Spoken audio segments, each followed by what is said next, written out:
साथियों नमस्कार। मैं आर के अमोल अमोल 24 चैनल पर आपका हार्दिक स्वागत है। आज आपको दिल्ली के इतिहास की झलकियां के बारे में चर्चा करते हैं। आप जानते होंगे, नाम सुना होगा, नहीं सुना है तो बताते हैं। दिल्ली में साउथ ब्लॉक, नॉर्थ ब्लॉक, संसद भवन ये बहुत पुराने हैं और अंग्रेजों के ज़माने के बने हुए। अंग्रेज विदेशी जरूर थे, लेकिन विदेशी होने के बावजूद जहाँ पर भी शासन उन्होंने किया है वहाँ विकास का काम भी किया। विकास का काम तो अपने हिसाब से करते थे, अपने मतलब के लिए करते थे, लेकिन करते थे उस देश में जिस देश में वो शासन करते थे। यह एक पॉजिटिव बात है। वैसे भी अंग्रेजों का पहले कहना था, अंग्रेजों के बारे में आपको बता दें कि उनके राज्य में सूरज अस्त नहीं होता था, क्योंकि दोनों गोलार्धों में उनके राज्य थे। सारे विश्व में उनका राज्य फैला हुआ था। द्वितीय विश्व युद्ध के लड़ाई का एक कारण ये भी था।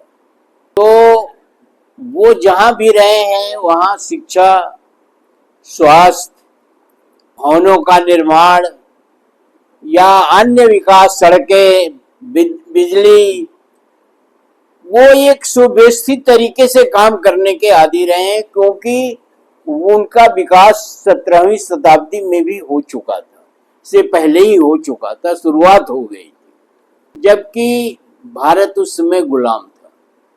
नई नई डिजाइनें, नए नए विकास के औजार, नई नई आइडिया, इस पर उन्होंने काम किया और उसको मूर्त रूप दिया। भारत में उन्होंने संसद भवन बनाया, राष्ट्रपति भवन बनाया, प्रधानमंत्री का भवन बनाया जो वायसराय का भवन था,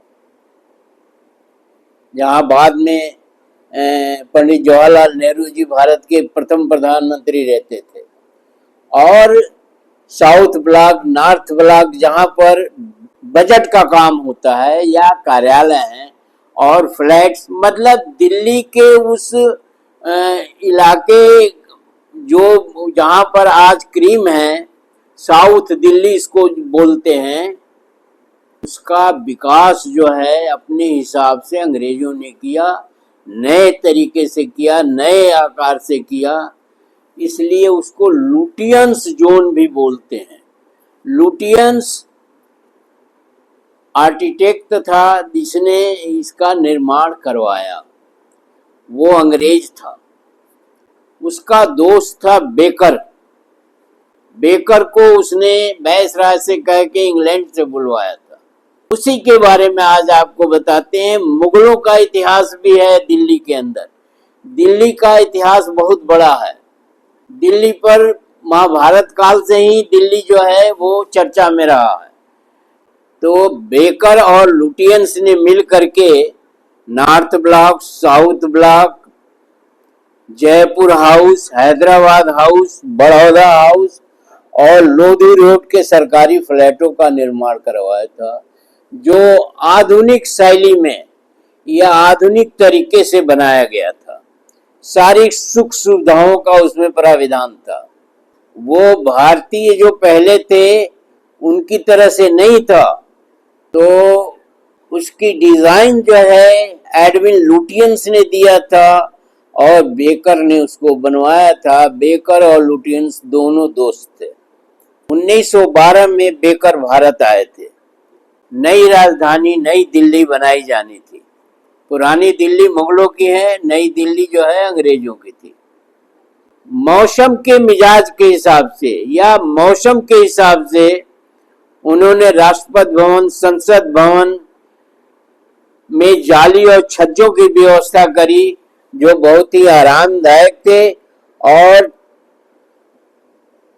ट्रेंडिंग थे। तो इस तरह से साउथ दिल्ली का निर्माण हुआ, जहां पर अंग्रेज रहते थे और जो अंग्रेजों के पूरी जो है सरकारी मशीनरी रहती थी। बेकर जो थे वो लुटियंस के दोस्त थे और बेकर घुमक्कड़ प्रवृत्ति के थे।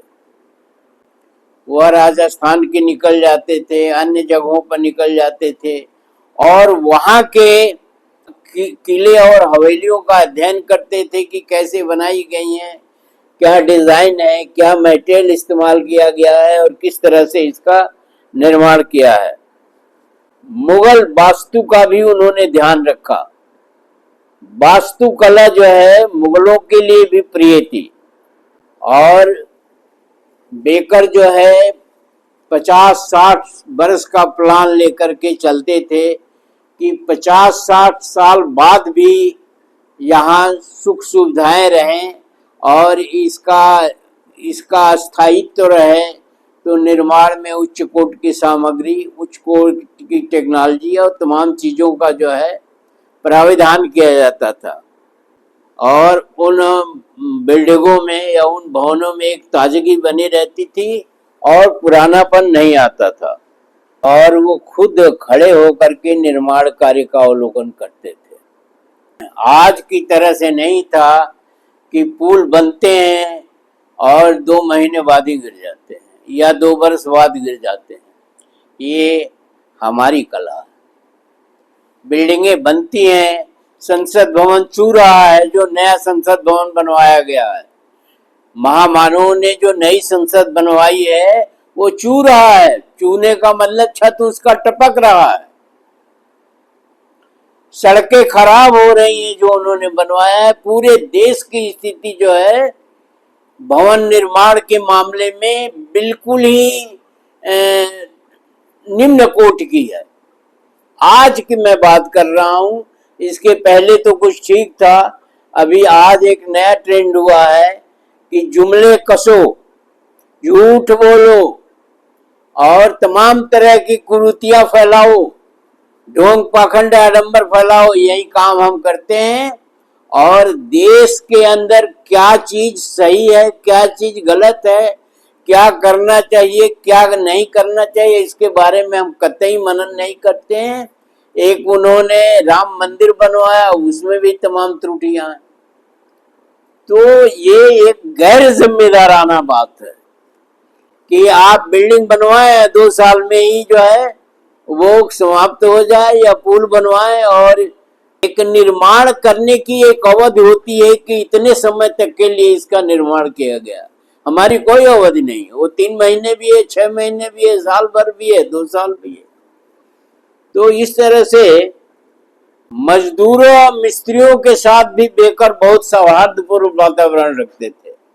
उनके साथ हिल मिल जाते थे, उनको मिल करके डायरेक्शन देते थे। यहाँ की तरह से नहीं कि इंजीनियर साहब जो हैं या मंत्री जी जो हैं या संवैधानिक पदों पर बैठे हुए अन्य लोग हैं या कुछ तोप हैं, बारूद हैं, वो उनके हिसाब से काम होगा। तो यह एक बहुत ही निंदनीय और अशोभनीय और दुर्भाग्यपूर्ण स्थिति की बात कर रहे हैं। उन्होंने कुछ सस्ते घर भी बनवाए। उनकी टेक्निक, काम करने के प्रति प्रतिबद्धता, निष्ठा, ये बहुत मायने रखती है कि आपकी काम के प्रति कितनी निष्ठा है, कितनी आपकी प्रतिबद्धता है, कितना आप समर्पित हैं। वो चीज हमारे अंदर नहीं आ सकती। एक इसमें एक और किस्सा आपको बता रहे हैं हावड़ा ब्रिज का। हावड़ा ब्रिज बहुत मशहूर है और ये 1940 के आसपास का बना हुआ है। उस समय कोई जर्मन इंजीनियर बना रहा था। इंजीनियरिंग के मामले में या टेक्नोलॉजी के मामले में जर्मन इंजीनियरों का या जर्मनी के लोगों का कोई सानी नहीं है, कोई उनकी तुलना नहीं है विश्व में। अंग्रेजों से भी वो आगे थे और आज भी हैं। तो वो एक इंजीनियर बनवा रहा था हावड़ा का ब्रिज। ये 6 करोड़ का प्रोजेक्ट था उस समय का। लड़ाई चल रही थी। जर्मन के लोग, चाहे वो इंजीनियर है चाहे कोई भी है, वो उनको अरेस्ट कर लिया गया। अंग्रेजों ने उन्हें अरेस्ट कर लिया। जहां भी काम करते थे। अरेस्ट करने के बाद वो काम ठप होना निश्चित है, क्योंकि अंग्रेज भी जर्मन इंजीनियरों का मुकाबला नहीं कर सकते थे, आज भी नहीं करते हैं। तो दिमागी रूप से टेक्नोलॉजी में जर्मन बहुत आगे हैं, उनको प्राकृतिक संपदा प्राप्त है। तो वो काम ठप हो गया, 1/6 हिस्सा बनना बाकी था। अब जो अंग्रेज इंजीनियर थे उनकी समझ में नहीं आ रहा था कैसे बनाया जाए इसको। बहरहाल उन्होंने बनाना शुरू किया और 5 हिस्से में, 5/6 में 5 करोड़ में बना था, जबकि 1/6 हिस्सा 6 करोड़ में बना। मतलब पूरे पुल की लागत जो है 1/6 हिस्से में लगानी पड़ी, क्योंकि अब नहीं समझ में आ रही है बात तो उसको फिर तोड़ना है, फोड़ना है, चाहे जैसे जो भी हो, लागत बढ़ी जाती है। तो ये पुल जो है, जो 6 करोड़ में बनना था, वो 11 करोड़ में बना। दूसरा आपको बताते हैं, केमिकल इंजीनियरिंग में भी, हर इंजीनियरिंग में उनका कोई, उनकी पूरे विश्व में किसी से तुलना नहीं है जर्मन का। पहली बार पेंट जर्मनी में बनाया गया। पेंट की फैक्ट्री कोई जर्मन चलाता था, बड़ी सी पेंट की फैक्ट्री, वहीं से अंग्रेजों के यहाँ भी सप्लाई जाती थी और अन्य जगहों भी जाती थी। तब अंग्रेज थे, इंग्लैंड का ही शासन था। जब द्वितीय विश्व युद्ध चला तो वो फैक्ट्री बंद करनी पड़ी, क्योंकि धरपकड़ होने लगी इंजीनियरों की, सब लोगों की। वो फैक्ट्री बंद हो गई और कहते हैं लोग कि वो आज तक कोई फैक्ट्री नहीं चला पाया। वैसे भी पेंट की फैक्ट्री, आजकल तो टेक्नोलॉजी बहुत बढ़ गई है, वो उस समय की टेक्नोलॉजी की बात कर रहे हैं, तो उसी से हिसाब से मशीनें होंगी। तो कहते हैं लोग कि आज तक वो पेंट की फैक्ट्री नहीं चली और वो फैक्ट्री बंद हो गई तो बंद हो गई। फिर बाद में तो टेक्नोलॉजी काफ़ी बढ़ गई, काफ़ी चीज़ें आ गई, अब तो बहुत सारे देशों में पेंट की फैक्ट्री है। तो ये किस्से हैं। तो अंग्रेजों के पास शिक्षा बहुत तगड़ी थी, स्वास्थ्य तो उनका जानते ही हैं, बेरोजगारी वहां थी नहीं, हर कोई आज भी काम में लगा रहता है, मानवता के वो पालक हैं। वो भारतीय लोगों जैसे ढोंग पाखंड आडंबर में लिप्त नहीं है। नए नए देवताओं का इजाद नहीं होता वहां, यहाँ नए नए देवताओं का इजाद होता है और 3 करोड़ों में देवी देवता हैं।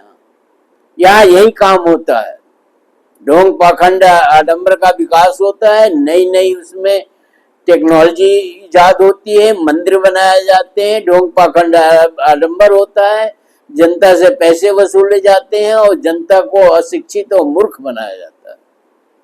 वो आज काम बहुत तेजी से हो रहा है, पीछे तो कुछ बंद था ये काम, या उस पर ध्यान नहीं दिया जाता था, लेकिन आज ये काम तेजी से हो रहा है और आजादी से पहले भी ये काम बहुत तेजी से हो। मंदिर बनाना, पैसे वसूलना, ढोंग पाखंड आडंबर बढ़ाना और तरह तरह से लोगों को भ्रमित और गुमराह करना, कभी ईश्वर के नाम पर, कभी देवी देवताओं के नाम पर, कभी कुछ के नाम पर, कभी कुछ के नाम पर। और देश का विकास नहीं हो पाया, जिसकी वजह से देश 755 साल गुलाम रहा, उसकी परिणति गुलामी में हुई। अभी किसी दिन आपको सोमनाथ के मंदिर के बारे में बताएंगे।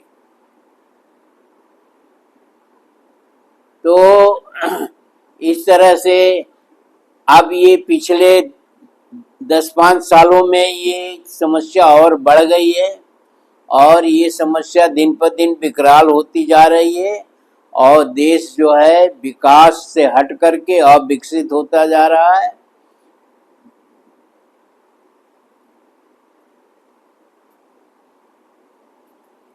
अंग्रेज कहते थे कि मैं दुनिया को इनलाइटेड करने के लिए, प्रकाश देने के लिए पैदा हुआ, जैसे महात्मा भगवान बुद्ध कहते थे। शिक्षा और स्वास्थ्य हम बताएंगे, रोजगार हम दिलाएंगे। तो उनका कहना था कि हम दुनिया को सभ्य बनाने के लिए जो है पैदा हुए हैं। और भारत में एक तो विदेशों से आए हुए लोग हैं, वो भी पश्चिमी एशिया के पूर्वी इलाके से कह लीजिए या भारत के पश्चिमी इलाके से आए हैं। ये लोग भारत को असभ्य बनाना चाहते हैं और उनका सिद्धांत था कि जहां जहां हम राज करेंगे वहां सभ्य बनाएंगे, लोगों को शिक्षित बनाएंगे।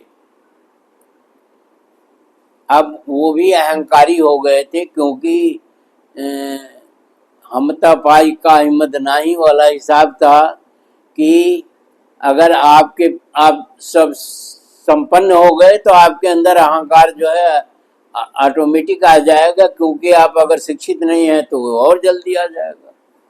तो इस तरह से भारत का पतन हुआ और पुनः जो है हम 10-5 सालों से देख रहे हैं कि भारत पतन की ओर ही अग्रसर हो रहा है। मंदिरों का निर्माण हो रहा है, धर्मों का झमेला खड़ा हो रहा है, शिक्षा समाप्त हो रही है, स्वास्थ्य समाप्त हो रहा है, रोजगार समाप्त हो रहा है। और हमारे नेतागण कहते हैं कि हमने इतने आदमी को विदेशों में भेज दिया रोजगार के लिए। शर्म नहीं आती? रोजगार देने के बजाय विदेशों में क्या भेजोगे, वो तो अपने जा रहे हैं। अनावश्यक की क्रेडिट ले रहे हैं आप, सस्ती राजनीति कर रहे हैं आप और सस्ती कार्रवाई कर रहे हैं। यह बहुत ही दुर्भाग्यपूर्ण है। वीडियो को ध्यान से पढ़िए, सोचिए, समझिए, दूसरों को भी बताइए, कमेंट बॉक्स में हमें भी बताइए। अगर चैनल को सब्सक्राइब न किया हो तो सब्सक्राइब कर लीजिए। वीडियो को शेयर और लाइक करना न भूलें। धन्यवाद। जय भारत, जय संविधान।